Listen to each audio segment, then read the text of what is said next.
각종 특검법을 고리로 대여 강경 기조를 이어가는 범야권이 대통령 거부권 제한과 4년 중임제 등 개헌안 논의에도 불을 지피고 있습니다. 개헌 이슈를 대정부 압박 카드로 활용하겠다는 전략도 엿보이는데 여당은 삼권 분립을 약속한 헌법과 배치된다고 반발하면서도 여론의 추이를 지켜보는 분위기입니다. 박광일 기자가 보도합니다. 22대 국회의 첫 임무로서 대통령의 권한남용 제한과 무당적화를 원포인트 개헌으로 제안하고자 합니다. 범야권이 꺼내든 22대 국회 개헌 카드, 대통령 거부권 제한 등 제왕적 대통령제의 폐해 근절을 위한 권한 축소를 명분으로 내세웠습니다. 여기에 현행 대통령 5년 단임제를 4년 중임제로 손보자는 임기 관련 내용은 뜨거운 화두로 떠올랐습니다.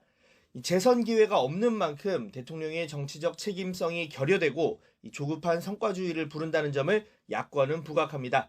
하지만 정치적 부담이 큰 탄핵 대신 개헌 논의를 통한 실질적 임기 단축을 노리는 것 아니냐는 관측도 제기됩니다.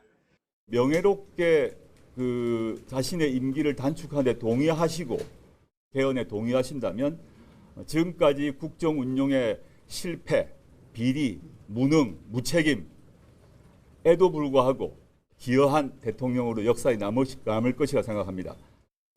범야권 192석이라는 대통령 직선제 이후 가장 극단적 여소야대 정국 속에 여당에서 8표 이탈표만 나오면 개헌안 국회 통과가 가능합니다.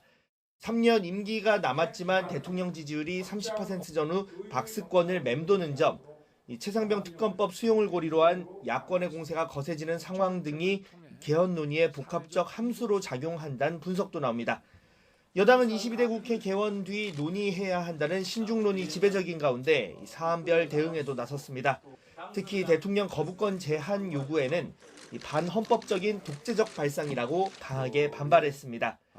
대통령 거부권은 삼권 분립 원칙의 핵심 중의 핵심입니다. 거부권을 제한한다는 것은 헌법을 부정하는 발상입니다. 함께 정책 경쟁에 나서 주시기를 당부드립니다. 또 현실적으로 여소야대 정국을 피할 수 없는 상황에서 야권발 개헌론에 일방적으로 끌려가지 않겠다는 뜻도 분명히 했습니다. 5.18 정신 헌법 전문 수록 찬성 등을 부각했고 개헌 반대가 아닌 정쟁 수단으로 악용되는 점을 우려하는 거라고 강조한 겁니다.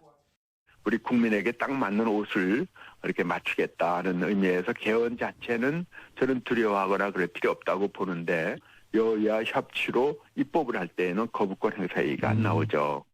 개헌안은 국회의원 제적 3분의 2 찬성이라는 본회의 문턱을 넘더라도 국민투표에서 과반 투표, 투표자 과반 찬성이라는 절차가 남아 있습니다.